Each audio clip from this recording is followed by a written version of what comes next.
Hi, Bruce Buffer here at Mastro's in Malibu. And now, this week on It's Time Radio, our first show of the year, the show for 2017. And this is it, folks. We're going to talk about everything the year ended with and how it started. Lots to talk about. Ronda Rousey. All now, this week on It's Time. Join us.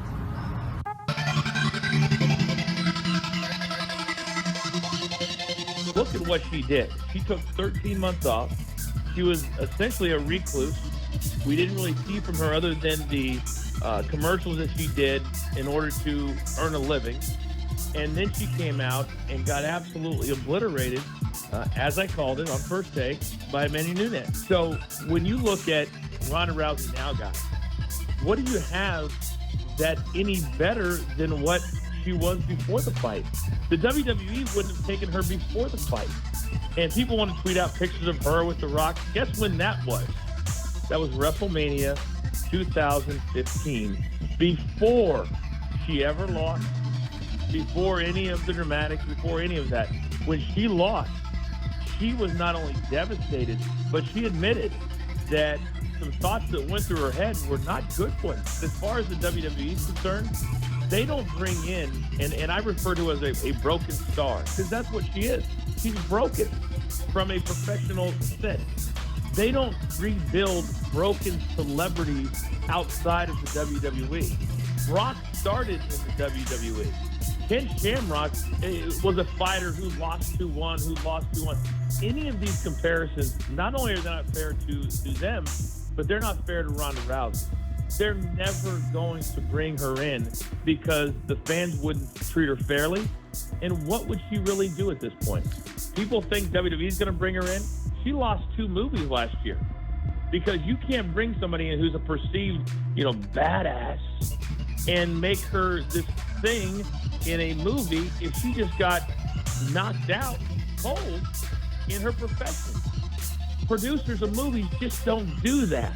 And that's what fans really need to understand. And instead of thinking they know everything and thinking that they have all the answers, listen to the experts. We know what we're talking about.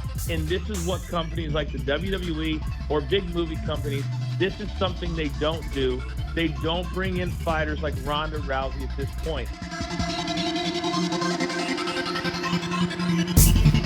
After you beat Dan Henderson, you had talked about, you didn't use the word scared, but you I forget exactly the words you used to describe it, but you said, hey man, I was really in my head about Dan Henderson knocking me out. The morning going into the rematch, you had talked about just kind of what it does to you to kind of have that adversity and to kind of be there in that moment.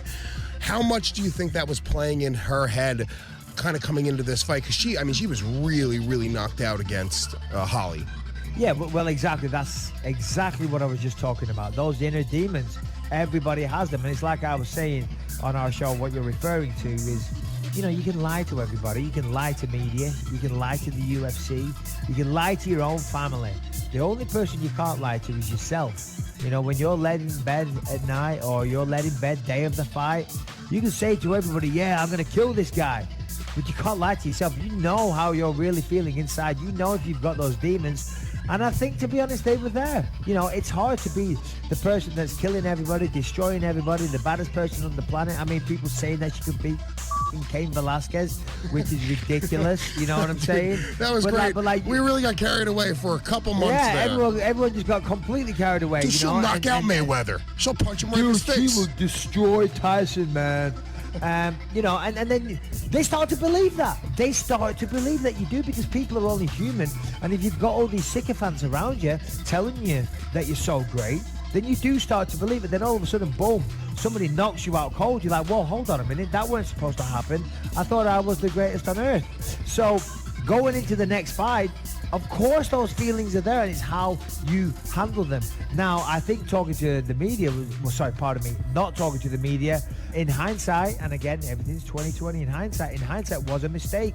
That would have given her a chance to exercise some of those demons, maybe to answer some of those difficult questions that some decent media would have thrown at her. The last place you want to be is walking into that octagon at the highest level of sports at the end of the year for a world title against a bad motherfucker like Amanda Nunes on the other side of the octagon, 20,000 people live, millions around the world watching you. You're like, oh, this is my first time back. And you just, you know, she was like a rabbit in the headlights because she's got this big, massive, menacing, intimidating woman that's going to try and knock you out. And you're like, crap.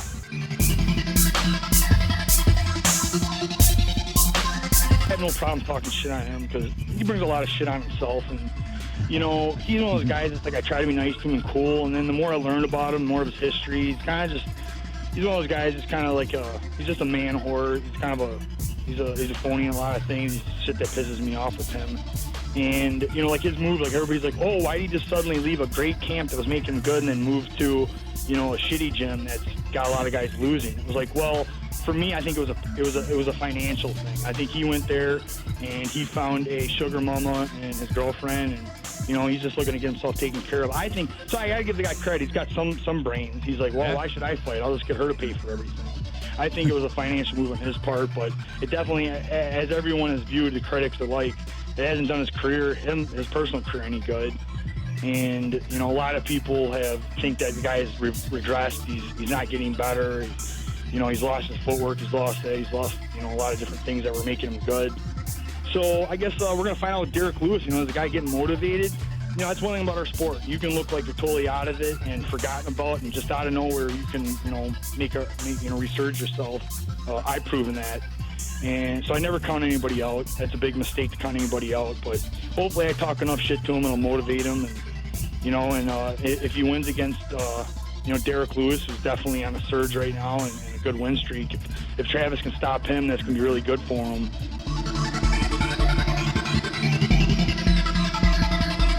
And I think a lot of people made points. She was just really embarrassed about a lot of shit she said, and then people are making, you know, bringing it back. And like that's the unfortunate thing, that can happen.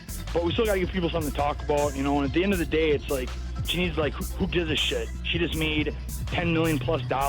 Who really won? You know what I mean? It's like, you're going to be all right. I just think blacking it out and stuff, it brought more attention the wrong way. And I don't even give a shit. What matters is now. What is going to happen to her now? 6 months from now, a year from now, if she walks away from the sport and never fights again, then she never needs to have her name ever brought up again. That will be the most... I can't think of the word right now. There's something really bad, like fuck your history. Because if she can't come back after everything she went through, being put on at such a high pedestal and making all the waves, and then she loses 2 fights and she doesn't come back from that, well, then she's a loser, and she never was a champion. And I think, you know, like him or hate him, Conor McGregor, man, what an example. The guy loses, goes out, does the media, comes back, and then wins a fight, and then wins a title fight. You can't do it any better than that. Dominic Cruz, like him or hate him, that man went and faced the media and treated like a champion, and all they did is set the bar for the rest of us. That's how we need to act. That's how you handle a loss, and she better learn from the rest of us right now.